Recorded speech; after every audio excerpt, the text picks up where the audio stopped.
예, 오늘은 요한계시록 13장 두 짐승이라는 제목으로 함께 은혜 나누도록 하겠습니다. 우리는 요한계시록을 잘 읽어야 된다 그랬어요. 잘 이해를 해야 된다. 잘못 이해를 하게 되면 엉뚱한 방향으로 가게 되는데, 그 가장 큰 엉뚱하게 가는 게 되는 원인이 어디에 있다고 우리는 했었죠? 예. 계시록의 이야기를, 여기 나오는 이야기들을 종말에 일어날 일들에다 포커스를 맞추고 보는 거예요. 그거는 계시록을 잘못 읽는 거라 했어요. 그렇게 읽으면 계시록을 쓴 취지와 틀립니다. 그래서 우리는 많은 사람들이 계시록을 읽으면서 마치 먼 이 인류가 멸망하는 종말의 때에 일어날 일이라고 생각을 하는데, 그렇지 않습니다. 그럼 뭐냐?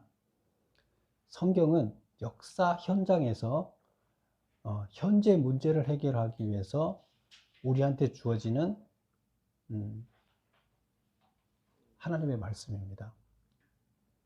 역사 현장에서, 현재 역사 속에서 현재 문제를 해결하기 위해서 우리에게 주어지는 말씀이에요. 계시록도 마찬가지예요. 근데 계시라는 형태를, 계시, 묵시, 그래서 계시, 묵시라 그랬는데, 이 묵시는 어떤 형태를, 묵시라는 게 어떤 형태라 그랬어요?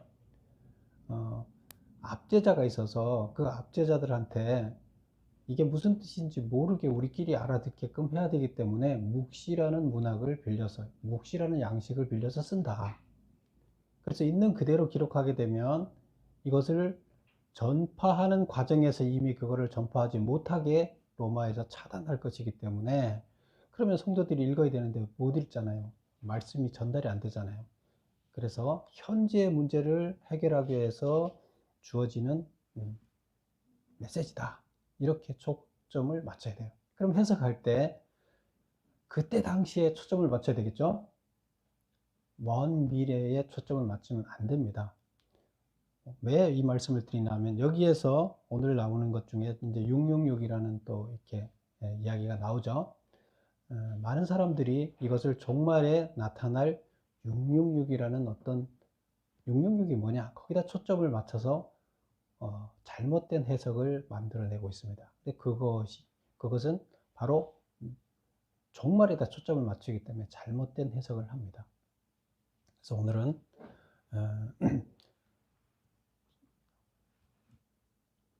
우리가 두 짐승을 보면서 지금 오늘 말씀하시는 것이 뭔지 우리는 그 하나님의 말씀을 들어보도록 하겠습니다. 우선 오늘이 지금 현재 13장이 어느 위치에 있는가를 다시 한번 또 기억하고 돌아가야 됩니다. 우리가 심판, 재앙을 내린다 그랬었죠. 재앙, 심판. 심판이 세 번에 거친 심판이 있었는데, 첫 번째 인의 심판, 두 번째 나팔 심판, 세 번째 대접 심판, 이렇게 했죠. 지금 우리가 보고 있는 데는 대접, 아직 안 갔죠? 나팔에서 일곱 번째 나팔이 부러진 다음에 나타나는 현상이에요. 일곱째 나팔이 11장에서 부러졌어요. 그래서 우리가 지난 12장을 두 주에 거쳐서 봤는데, 12장의 이야기는 용과 여자가 아들을 낳고 용이 그 아들을 죽이려고 하는, 그래서 용은 악이라 그랬죠. 마귀라 그랬죠. 여자는 교회라 그랬고, 여자가 낳은 아들은 성도라 그랬습니다. 그래서 여자가 성도를 키워서 하나님의 아들을 만들어내는데, 마귀들이 그것을 하지 못하게끔 막는 그런 과정을 봤습니다. 이게 일곱째 나팔이 부러지고 나서 발생한 일이에요. 그리고 그 악이 어디서부터 왔는가 하는 것들을 하늘에서부터 전쟁을 해서 이 땅에 그 악이 내려왔다. 악은 원래 없는 거였는데 하나님을 쫓아가지 않고 자기가 하나님이 되려고 하는, 높아지려고 하나님을 쫓지 않는 거에서 하나님이 없기 때문에 없는 곳에 그림자가 지듯이, 빛이 없는 곳에 그림자가 지듯이 악이 나타났다. 이렇게 이제 우리가 봤습니다. 오늘은 이어서 용이 나타났었고 여자가 나타났었잖아요. 오늘은 이어서 짐승이 나타납니다. 두 짐승이 나타납니다. 그럼 두 짐승이 뭐냐 하는 것을 우리가 이제 살펴보도록 하겠습니다. 우선 우리 13장을 구조를 보면 1절에 보면 이렇게 내가 보니 바다에서 한 짐승이 나오는데 하고 바다에서 한 짐승이 나온다 하고 그 패턴이 어디까지 가느냐 하면 10절까지 갑니다. 10절까지 바다에서 짐승이 나오는 이야기가 바다 짐승의 이야기가 나옵니다. 그래서 첫 번째 짐승, 첫째 짐승, 그 다음에 11절부터 18절 끝에까지 두 번째 짐승이 나타난다. 그 두 번째 짐승은 어디서 나옵니까? 11절 보세요. 내가 보면 또 다른 짐승이 땅에서 올라오니. 어디서 와요? 땅. 그래서 첫째 짐승은 바다에서 올라오고 둘째 짐승은 땅에서 올라온다. 그래서 이 두 짐승이 도대체 뭐냐? 그리고 이 짐승이 뭘 하고 있느냐? 무슨 일을 하느냐? 이걸 보는 거예요. 일곱째 나팔이 부러지고 난 다음에 이어지는 거예요. 그러면 우리가 앞에서 12장에서 봤듯이 용과 여자와 연관이 있겠죠. 이 짐승은. 그러면 이제 짐승이 뭘 뜻하는지 구체적으로 살펴보도록 하겠습니다. 우선 보세요. 1절 보면 내가 보니 바다에서 한 짐승이 나오는데 그 짐승의 모습이 어떠냐면 뿔이 열이요 머리가 7이라. 그 뿔에는 10왕관이 있고 그 머리들에는 신성모독하는 이름이 있더라. 그래서 이 짐승이 이 존재가 뭐냐, 이 본질이 뭐냐를 나타나기 위해서 수식어를 써준다 그랬어요. 그쵸? 짐승이라고 딱 하면 짐승이 뭔지 모르잖아요. 그래서 이 짐승을 알 수 있도록 하기 위해서 수식어를 써줘요. 그래서 우리 앞에서도 봤죠. 그럼 여기서 보죠. 지금 형태가 어때요? 뿔이 10개고 머리가 7이다. 우리가 어디서 봤죠? 뭐랑 비슷해요? 용의 머리가 몇 개였어요? 7개였죠. 그리고 뿔이 10개였죠. 그래서 그걸 뭐라 그랬어요? 7개는 어디서부터 나왔다고요? 7머리는 어디서부터 나왔어요? 로마가 7개 7개 언덕으로 형성됐다. 그 7개 언덕 위에 언덕마다 하나의 폴리스에서 7개 폴리스가 합쳐서 로마가 형성됐다. 그래서 7개 7개 언덕. 그래서 7개 산이라고 설명을 했었죠. 그걸 그때 당시 그 사람들은 그래서 로마구나 이렇게 안다는 거예요. 그 다음에 10왕관. 지금 계시록이 쓰여지기 전까지 로마 황제가 몇 명이었다고요? 10명. 그래서 로마 황제 10명. 그래서 이거 로마를 말하는 거구나 이렇게 이제 안다 그랬었죠. 그럼 여기도 지금 똑같아요. 그러면 이게 용이 하늘에서부터 왔는데 그 용의 역할을 용이 와서 로마 위에 앉아서 로마가 무슨 일을 행하게끔 이제 했었다 그랬었죠. 그래서 용의 악한 행위를 로마가 지금 받아서 행하고 있었다는 거예요. 근데 오늘 여기 보면 똑같이 뿔과 머리 10뿔 10개, 머리 7개가 나온 걸 보면 이거 똑같은 거구나. 그러면 같은 종류구나. 그러면 이게 누구다? 용과 관계가 있다. 로마와 관계가 있다. 이제 우리는 이렇게 볼 수가 있어요. 그리고 틀린 것은 우리가 그 용은 머리에 관을 썼다 그랬었어요. 그쵸? 머리에 관을 썼는데 여기는 어디에 관을 썼어요? 뿔에 관을 썼어요. 머리에 관을 쓴 게 높을까요? 뿔에 관을 쓴 게 높을까요? 머리에 관을 쓰면 관이 커야 되겠죠. 뿔에 관을 쓰면 작아도 되겠죠. 그러면 왕관이 크면 그게 더 높은 거라고 봐야 되겠죠. 그러면 용은 더 높은 자고 지금 여기 나타나는 거는 더 낮은 자다. 그래서 그 수하다, 용의 수하다 이렇게 볼 수가 있습니다. 근데 같이 용의 수하라는 것은 로마라고 보면 되는 거죠. 그래서 1번 제가 보겠습니다. 바다에서 메모 1번 보겠습니다. 바다에서 나온 짐승은 누구를 의미하는가? 7머리 로마의 7 언덕과 10뿔 로마 황제 수이라는 수식어를 통해서 볼 때 로마 황제를 지칭하고 있음을 알려주고 있다. 그래서 바다에서 나타나는 올라온 짐승이 누구라고요?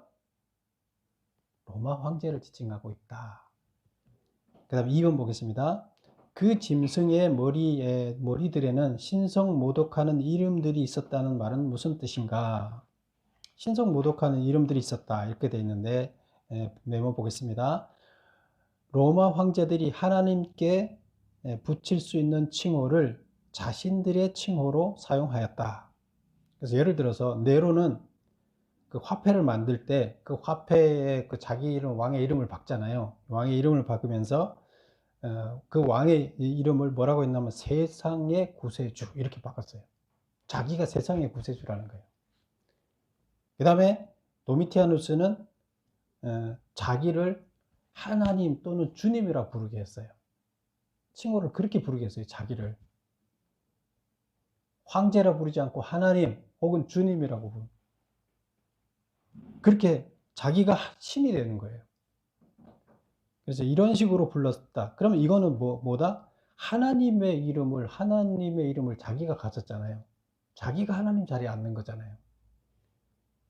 그럼 천사가 쫓겨날 때 왜 쫓겨났다 그랬어요? 자기가 하나님 자리에 앉으려고, 하나님처럼 되려고 하다가 쫓겨났다 그랬죠. 그래서 지금 로마 황제가 신성모독하는 이름을 썼다는 것은, 신성모독하는 이름이 그 머리에 있었다는 것은 하나님의 칭호를 자신이 사용했다 이 말입니다. 그 다음 3번 보겠습니다. 12장의 용과 13장의 바다 짐승은 어떤 관계인가? 짐승은 어떤 성격을 가졌는가?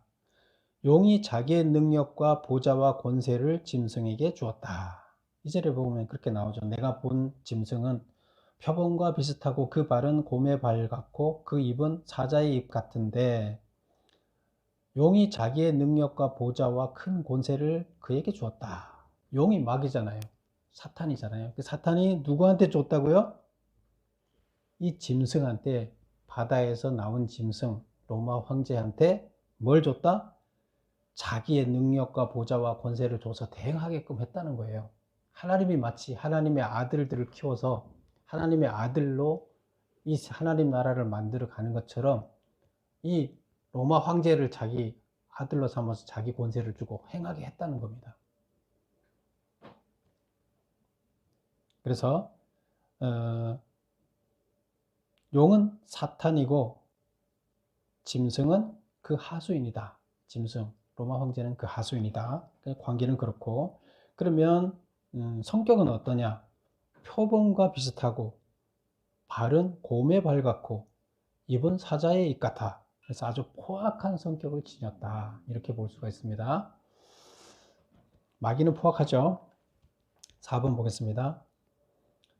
죽게 되었던 상처가 나은 자란 누구를 일컫는 말인가? 3절에 나오는 이야기죠. 3절에 보면 그의 머리 하나가 상하여 죽게 된 것 같더라. 머리가 짐승의 머리가 7개라 그랬죠. 그 7개 중에 하나가 상하여 죽게 된 것 같으니 그 죽게 되었던 상처가 나음에 온 땅이 놀랍게 여겨 짐승을 따르고, 이게 이제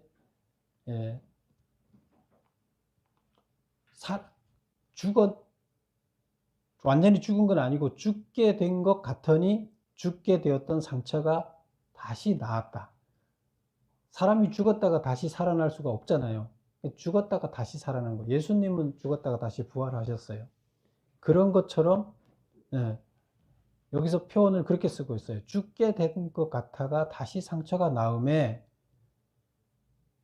온 땅이 놀랍게 여겨 그를 짐승을 따랐다는 거예요. 그럼 이건 뭘 얘기하느냐? 4번 보겠습니다. 본문에서 죽게 된 상처가 나은 자란 네로와 그 사후의 소문을 말한다. 네로라는 사람 알죠? 네로 황제. 네로 황제를 얘기하는데, 이 네로 황제는 어떤 사람이었냐면 가장 포악한 사람이었어요. 역사상에서 왕 중에 그렇게 포악한 사람은 없었어요. 그래서 그 포악 때문에 기독교인들을 학대하는 일이 발생했는데, 이것은 그가 좀 정신적으로 문제가 있었어요. 그리고 도시를 설계해서 자기가 원하는 환상적인 도시를 설계하고자 하는 어떤 음,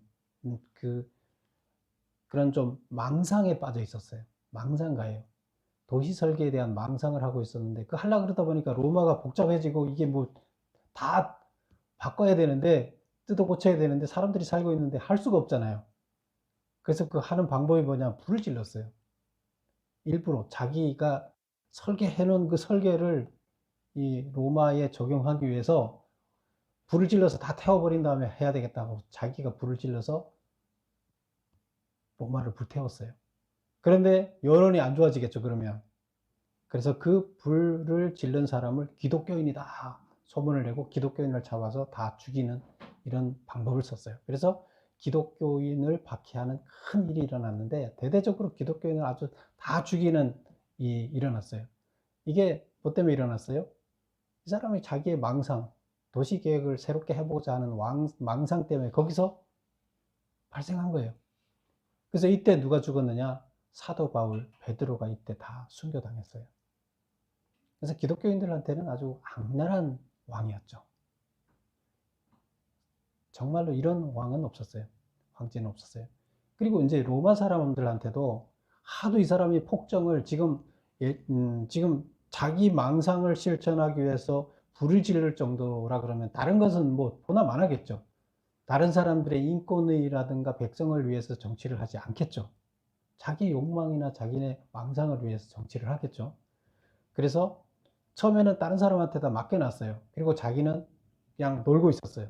그러다가 나중에 자기가 직접 정치에 참여하면서 사람들을 살인하고 죽이고 아주 악랄해졌어요. 음행과 폭력과 살인을 일삼았어요. 자기 마음에 안 드는 사람들을 다 처단했어요.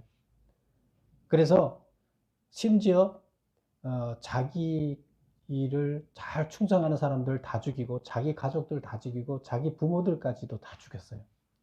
그래서 로마 사람들이 이 사람이라고 하면 치를 떨었어요. 그런데 그래서 도저히 안 되겠다 해서 거기 로마는 공화정이었잖아요. 공화정에서 회의를 열어서 이 사람을 추방시켰어요. 그 다음에 데모가 일어났어요. 데모가 일어나서 폭동이 일어나고 왕에 대한 폭동이 일어났어요. 반대하는 시위가 일어난 거죠. 촛불 집회 같은 그런 게 일어난 거죠. 걷잡을 수 없게. 그래서 의회 같은 데서 결정을 해서 이 사람을 쫓아냈어요. 이 사람이 쫓겨나서 자기가 자기 스스로를 못 이겨서 자살하고 죽었어요. 그러니까 아주 악랄한 사람, 모든 사람들이 이 사람을 가까이 하고 싶어 하지 않는 악이었어요. 그런데 이 사람이 죽고 난 다음에 얼마 안 있어서 소문이 돌았어요. 무슨 소문이 돌았나? 네로가 다시 살아서 돌아왔다는 소문이 돌기 시작했어요. 자, 그 소문이 뭐냐? 2번 보겠습니다. 가로 2번, 4번에 기독교인들과 로마인들 모두에게 공포의 대상이었던 네로가 반란에 봉착하고 근위대와 원로원에 의해 쫓겨나서 자살하였다. 그런데 네로가 죽은 후 네로 부활이라는 소문이 떠돌았다. 이 소문은 AD 80년경 자칭 네로라고 하는 자가 로마 제국의 경쟁자인 메소포타미아의 파르티아인을 설득하여 로마를 침략하도록 선동하면서 생겨난 소문이었다. 이때 로마가 가장 무서워하는 그 세력이 있었는데 로마는 이때 무서워할 세력이 없었어요. 그런데 딱 하나 페르시아에 파르티아인이라는 사람들이 있었는데 이들은 아주 싸움에 능해요. 로마가 이 사람들을 무서워하고 있었어요. 그런데 지금 로마의 앙심을 품은 사람이 그들을 꼬드겨서 로마를 침공을 하도록 선동을 했어요. 근데 이게 이제 소문이 네로가 살아서 돌아왔다. 니네가 네로를 쫓아냈지 않느냐. 악독한 네로가 다시 부활해서 돌아왔다. 이런 것으로 이제 소문이 난 거예요. 그래서 이게 뭐냐. 그래서 죽었던 자가 다시 살아난다. 낫다는 그런 얘기를 합니다. 그래서 3절에 있는 머리 하나가 상하여 죽게 된 것 같더니 그 죽게 된 자가 상처가 나음에 온 땅이 놀랍게 여겨 짐승을 따르고, 이때는 놀랍게 여긴다는 게 두려워서, 이제 큰일 났다 이거예요. 두려워서 짐승을 따랐다는 거예요. 4절 보겠습니다. 용이 짐승에게 권세를 주므로, 그래서 용이 악이잖아요. 악이 짐승에게, 아주 악랄한 짐승에게 권세를 주면 무슨 권세를 주겠어요? 더 악랄한 권세를 주겠죠.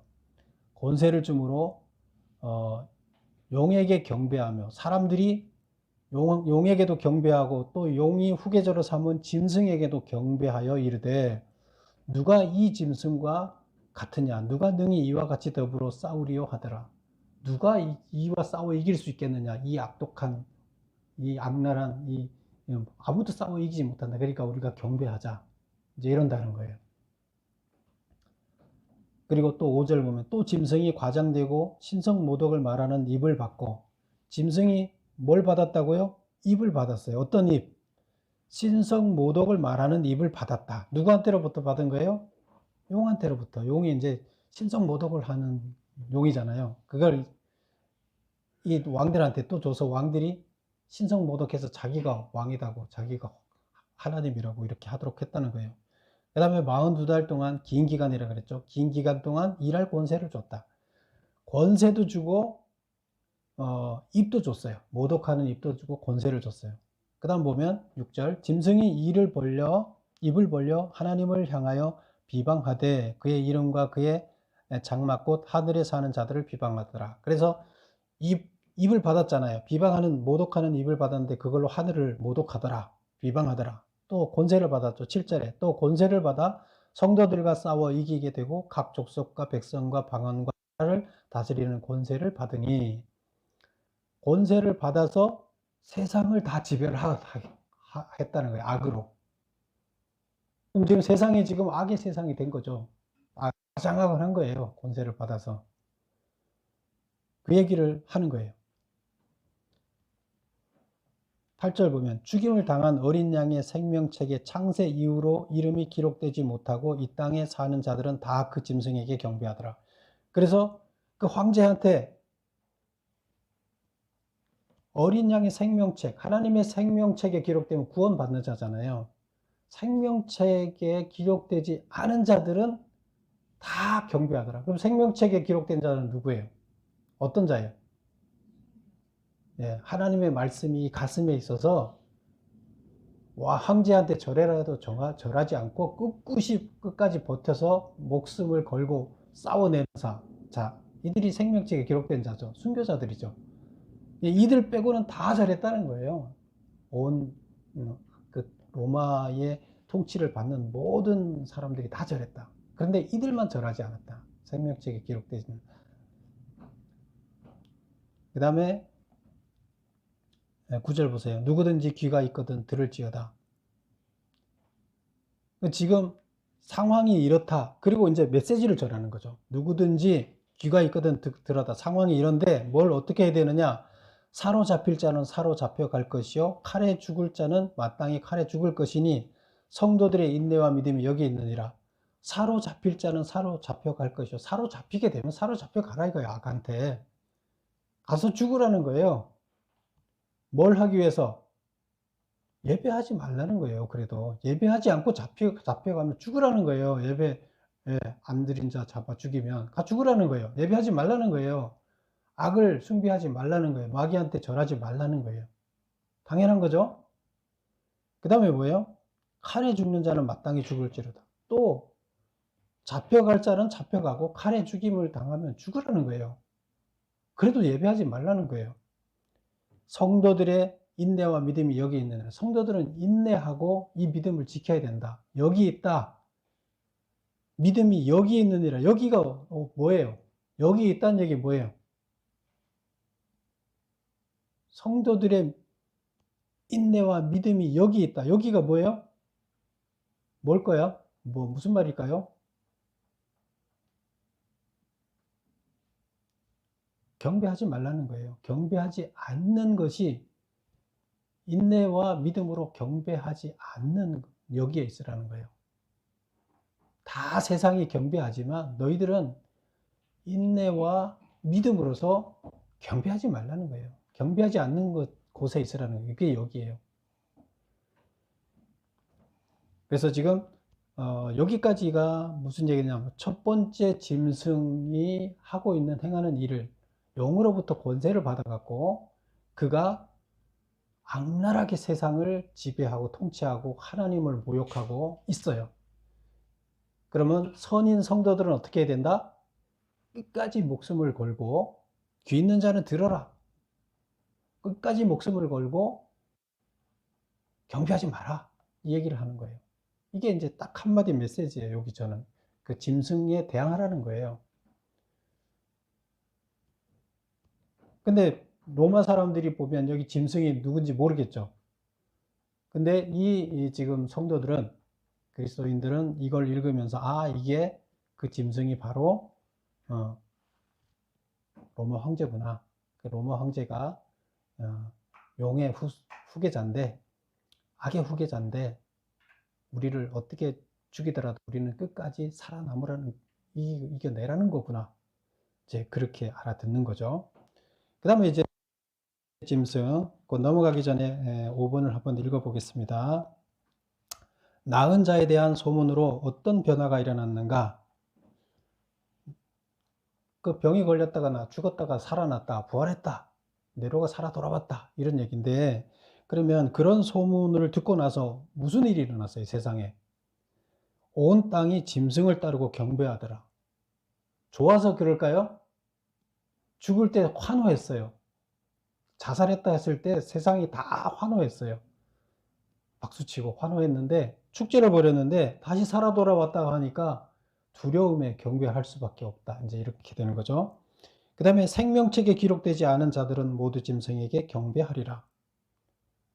다 경배 안 나는 거예요. 생명책에 기록되지 않은 자, 순교할 자들 외에는 다 경배하게 될 것이다. 이렇게 얘기를 합니다. 6번. 사로잡힐 자는 사로잡혀 갈 것이요 칼에 죽을 자는 마땅히 칼에 죽을 것이니 성도들의 인내와 믿음이 여기 있느니라는 무슨 뜻인가? 짐승에게 경배하지 말고 순교함으로써 믿음을 지켜라. 그런 뜻이라는 겁니다. 그 다음에 이제 두 번째, 둘째 짐승을 보겠습니다. 둘째 짐승은 그럼 뭔가? 첫째 짐승은 뭐라고 그래요? 로마 황제를 이제 얘기한다 그랬죠. 마귀의 하수인으로서 일하는 로마 황제를 얘기한다. 악의 화신.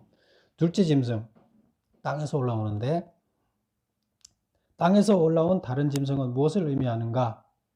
그 짐승이 한 일은 무언가? 1번, 황제를 숭배하는 신전에서 제사장직을 행하는 자를 의미한다.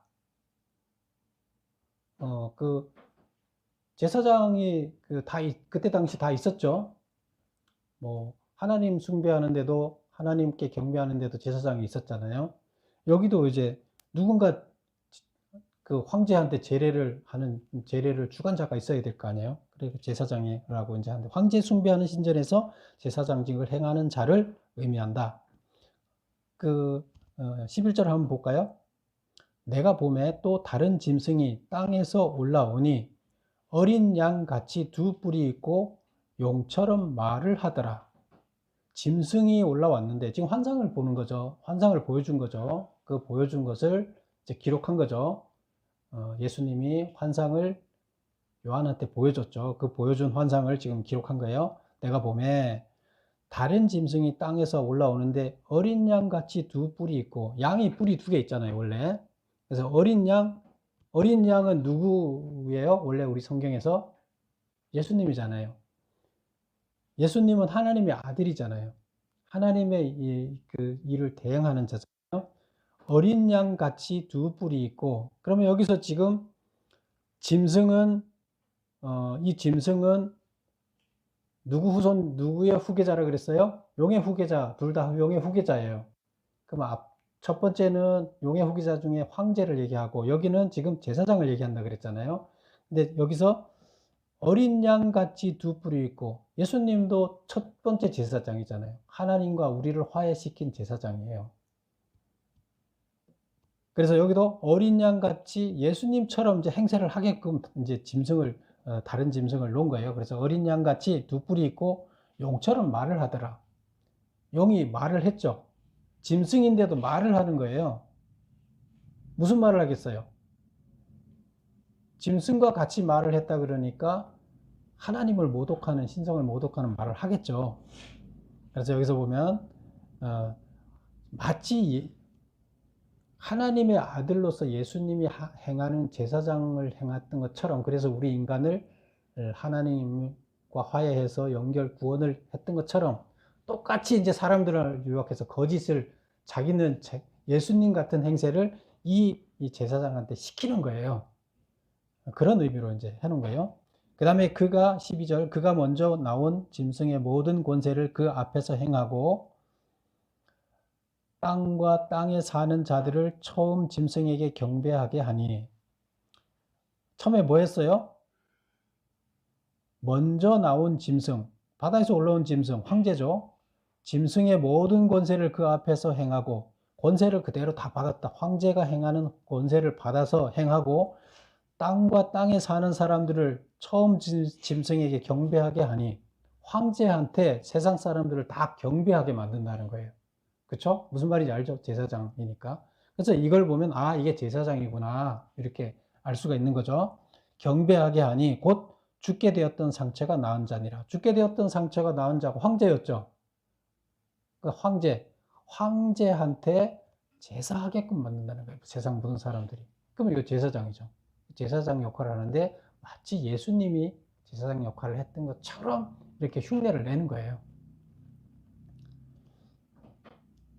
13절, 큰 이적을 행하되 심지어 사람들 앞에서 불이 하늘로부터 땅에 내려오게 하고.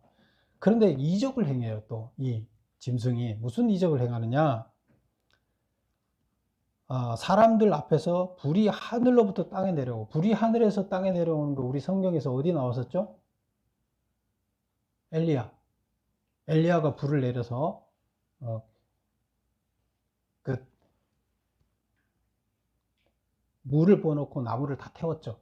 재단을 다 불사르게 하는데 750명, 그 바알신을 섬기는 750명 제사장하고 엘리야 한 명하고 자기 신한테 기도해서 누가 참신인지 대결하자 해갖고, 엘리야가 이들은 750명의 바알을 섬기는 제사장들이 하루 종일 기도했는데 안 됐는데, 그럼 내가 하겠다. 그리고 나무에다 갖다 물을, 여러 동이를 갖다 붓고 다 적신 다음에 물이 흘러가게 한 다음에 기도해서 바로 불을 붙였죠. 그래서 살아계신 하나님, 참신이 누구다? 내가 믿는 하나님이다 하는 것을 보여줬죠. 거기서 이제 불이 등장해요. 여기서 보면 불이 하늘로부터 땅에 내려오고, 이거 보니까 사람들은 누구로 보겠어요? 이게 엘리야인가 보다. 엘리야가 행했던 이적을 행하네. 막 이렇게 헷갈리게 하는 거예요. 마귀가 이적을 행할 수 있어요, 없어요? 마귀도 똑같이 이적을 행해요, 이렇게. 그럼 우리는 이적만 보고 믿으면 어떻게 돼요? 그냥 넘어가요. 하나님인가 보다, 이적을 보고. 이렇게 착각하면 안 돼요. 마귀들 다 이적 부려요. 병 고치는 거 다 해요. 귀신 쫓는 거 다 해요. 자기들끼리 다. 그래서 여기서 보면 이적을 행하는 거예요. 그 다음에 14절 보면 짐승 앞에서 받은 바 이적을 행함으로 땅에 거하는 자들을 미혹하여 땅에 거하는 자들에게 이르기를, 칼에 상하였다가 살아난 짐승을 위하여 우상을 만들라. 칼에 상하였다가 살아난 짐승이 누구예요? 황제죠. 네로 황제죠. 그 로마 황제를 위하여 우상을 만들라고 했다는 거예요. 누가? 두 번째 짐승이 첫 번째 짐승을 위하여 우상을 만들어라. 황제 신상을 만들어 놓고 절하라는 거예요. 이해가죠?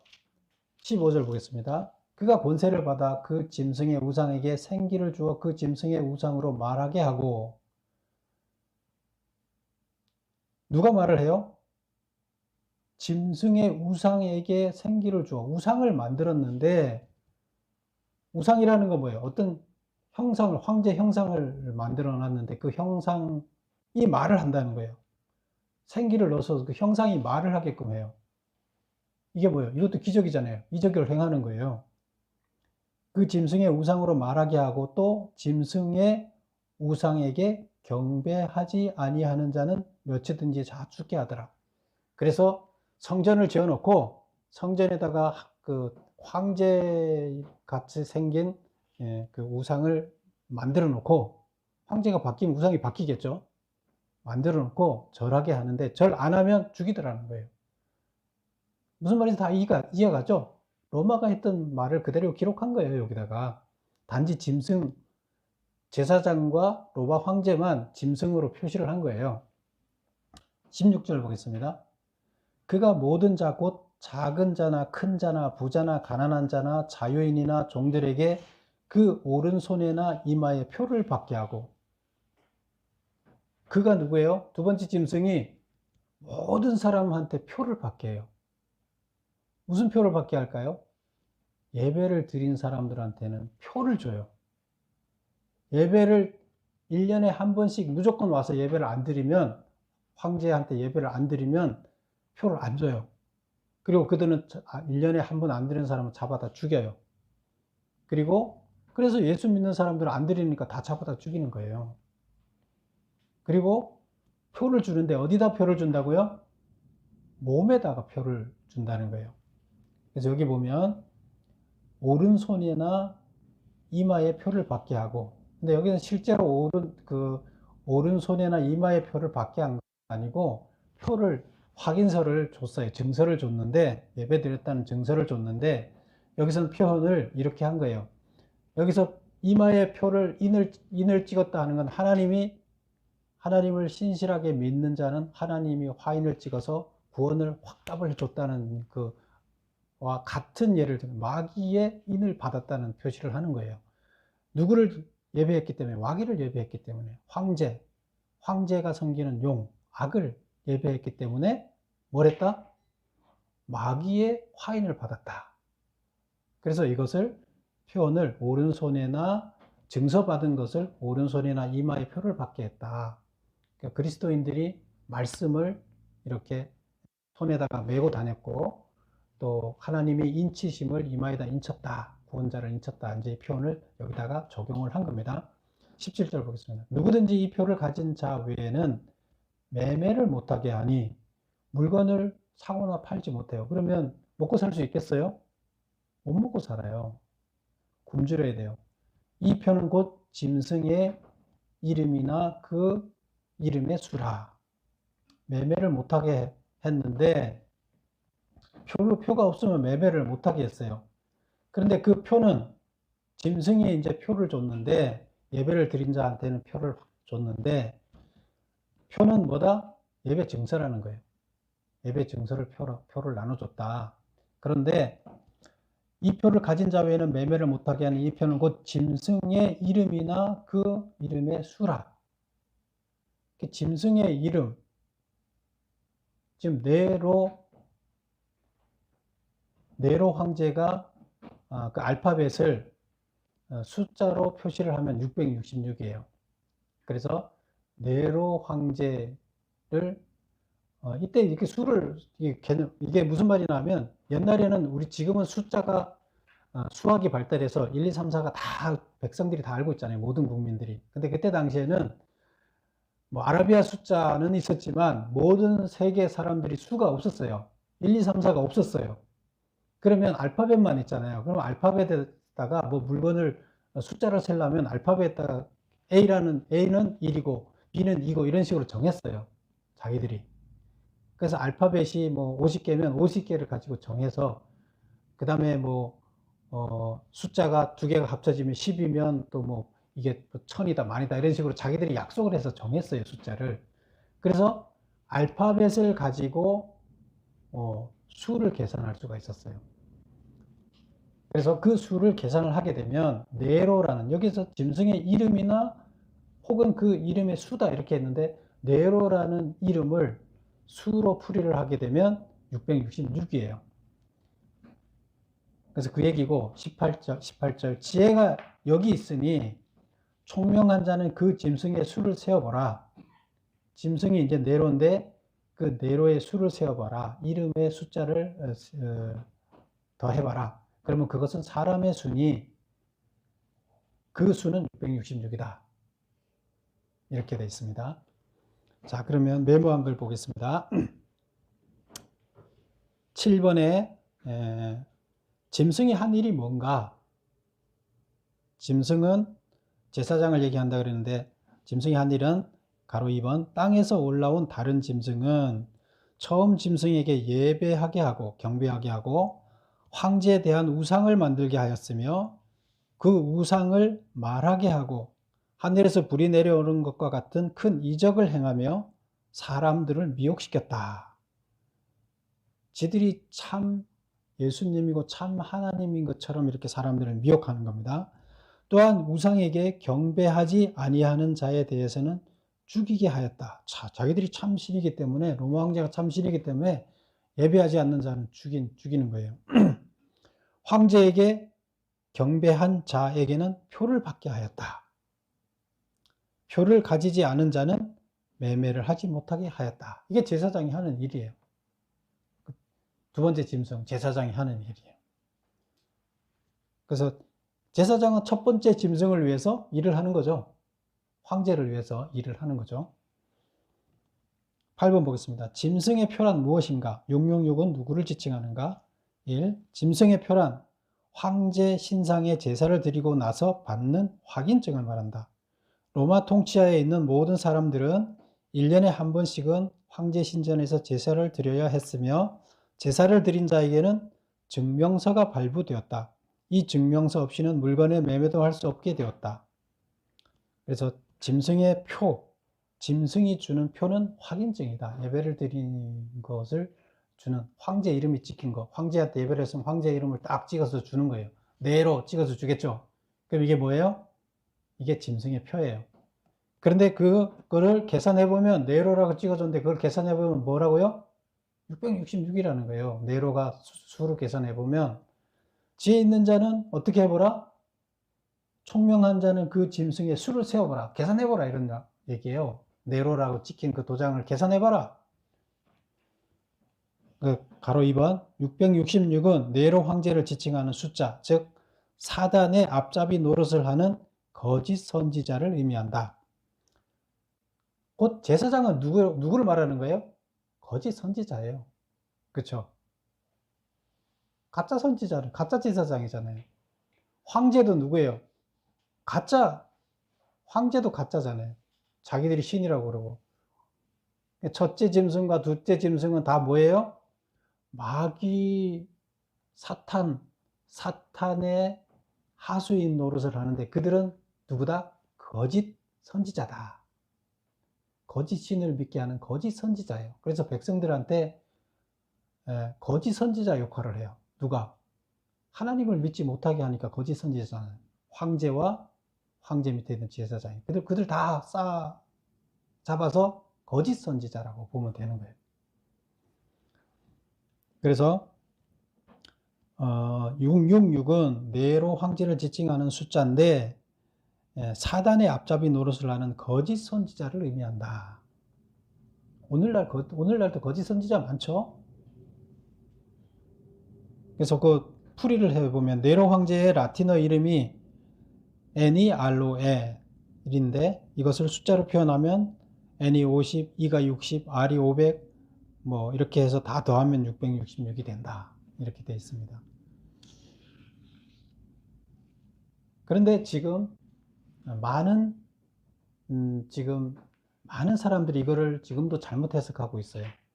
그래서 이게 뭐 베리칩이다, 무슨 뭐 컴퓨터다, 대형 컴퓨터다, 뭐 이렇게 얘기를 하는데 이것은 666은 그때 당시의 네로를 얘기하는 거고 이것을 현재 적용을 한다 그러면 거짓 선지자를 얘기하는 거예요. 그러니까 오늘날에 자기들이 지금 신천지 같은 경우에 뭘 얘기를 해요? 이만희가 지금 예수님의 대행자잖아요. 이만희만이 이것을 걔네들은 그렇게 해요.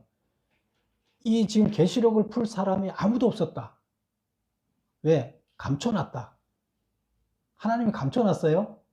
이것을 성경을 읽지 못하게 감춰놨어요? 계시라는 건 드러내서 보여주는 거잖아요. 거짓말이에요. 감춰놨다. 그런데 드디어 이제 감춰놨다가 때가 됐기 때문에 이만희한테만 이것을 그 뜻을 알게 해줬다. 그래서 이만희가 그 뜻을 풀어냈다. 이만희한테만 하나님이 알려줬다. 그래서 이만희가 참 하나님의 제자고 이만희를 통해서만 너네가 그 풀이를 들어야 되고 그런데 이만희가 지금 이걸 다 해석을 한다고 이렇게 하면서 다 가짜로 해석을 해요. 말이 안 되는 거죠. 그가 누구예요? 성경을 따져보면 그가 누구예요? 이만희가 거짓 선지자예요. 지금으로 따지면 로마 황제는 똑같은 666인 거예요. 그래서 666은 거짓 선지자를 얘기하고 당시에는 로마 황제를 말하는 거였다. 그래서 역사적으로 이걸 해석을 해야 돼요. 종말에다 목적을 맞춰서 해석을 하면 다 잘못돼요. 그거는 아무렇게나 자의적으로 해석하기 때문에.